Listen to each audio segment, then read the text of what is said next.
right, everybody, I'm with Trevor Bauer. How you doing, Trevor? I'm doing great. Thanks for having me on. Great. So, you have a podcast.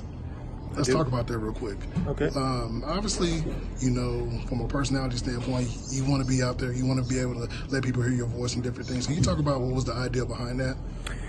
Yeah, so basically exactly what you said. I mean, we're trying to get as many big league guys on there as possible to just talk. I mean, going to dinner is a big part of baseball culture. You get into a new city after the series, and it's 8 o'clock, 9 o'clock at night. Everyone goes out together, gets some dinner, and talks, and like the conversations that go on there are like so interesting and so funny, you know.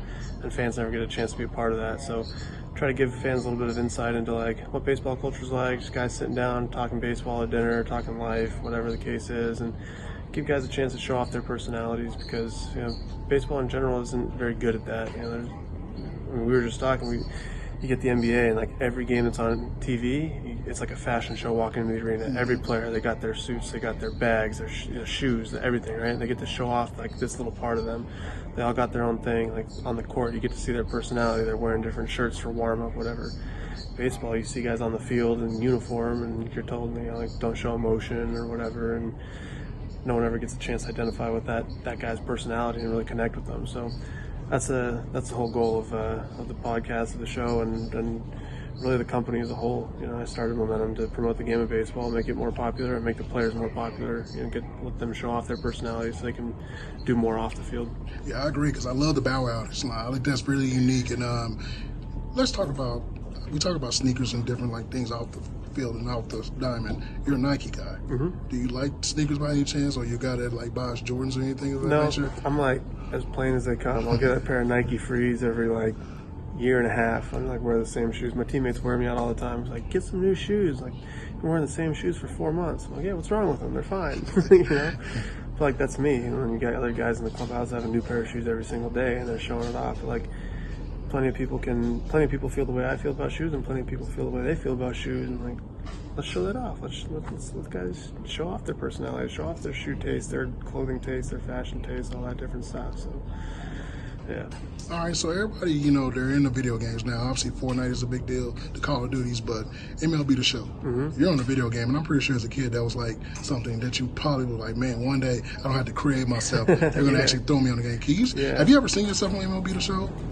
So I've never actually played it, but I've seen like people send me clips of like them playing it on Twitter and be like, oh, I could throw a perfect game with you in the show today, or like, you know, I hit a home run with you in the show. I got to talk about that for a second. If you're creating me in the show, like as a player, and you give me the power to hit a ball out of the park, like you're just wrong, man. It's happened. I've actually played someone where we played an actual game in the NL, and I played against someone, they actually hit a home run, would you believe that?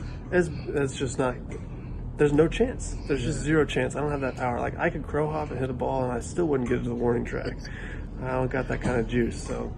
But no, it's cool, man. It's like you grow up, like you said, you see these guys on TV, you see them in the game, like you're playing like even as much as like backyard baseball, like on the computer and like games like that, you know.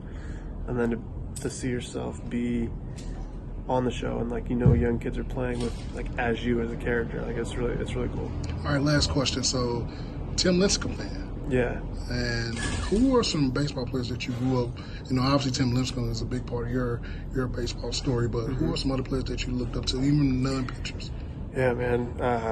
So I grew up in LA, and, you know, it was like, actually, it's a great story. I got a scar on my nose right here because of Brett Butler. Oh. And he's a center fielder. A lot of guys probably, you know, might not know who he is, but he made this catch one day. He's like, robbed a home run. He like put a foot in the wall, jumped up there, like reached literally over the wall, caught the ball, brought it back. I just thought it was like the coolest thing. And so I was like running around the house as like a little 5-year-old or whatever, however old I was young, with a ball, and I was just like throwing it up, and I'd like go and jump against the wall and catch it, like pretending like I was him. I was wearing socks and we had carpet in the house. So I threw it up, jumped against the wall, against the garage door, and hit it, came down, my feet slipped, and then my nose came down right on the doorknob and just split me open. So I had to go to the ER and get stitches and stuff. So I got a scar there about like, that reminds me every day of like, oh yeah, I was pretending to be like Brett Butler from a young age. But then it was like, I got into pitching staff, so it was Zito, Hudson, and Mulder in Oakland, and it was Smoltz, Glavine, and Maddox in Atlanta. You know, and those are my two. Like I remember making, like my dad and I would make the tomahawk chops like every postseason, because they're in the postseason every year, 15 straight or something. 14 straight like division. And so we every year growing up, like that was the thing. We'd get our tomahawk chops out and root for the Braves, and it's amazing looking back and seeing like I've done some stuff where I got to actually sit there and talk to John, and I got to meet Barry and train with Barry for a while, and I got to train with him, you know, last off season a little bit, or 2 off seasons ago, 1 or 2, and like growing up idolizing these guys, you make them out to be these like massive, like bigger than life, you know, and like that moment where you get to meet them and like you're on the same playing field as them, you know, you kind of talk to them as peers as opposed to like a fan. I remember going to spring training and like just yelling at Barry nonstop, Barry, you told me you'd sign, can I please get an autograph, right? And now I'm out there and like I hear the same thing, like kids yelling at me that way, and I'm like, man, that is so annoying. Like I must, but then it's nice because you go over and you sign for the kids and you know how much it means to them. You never know.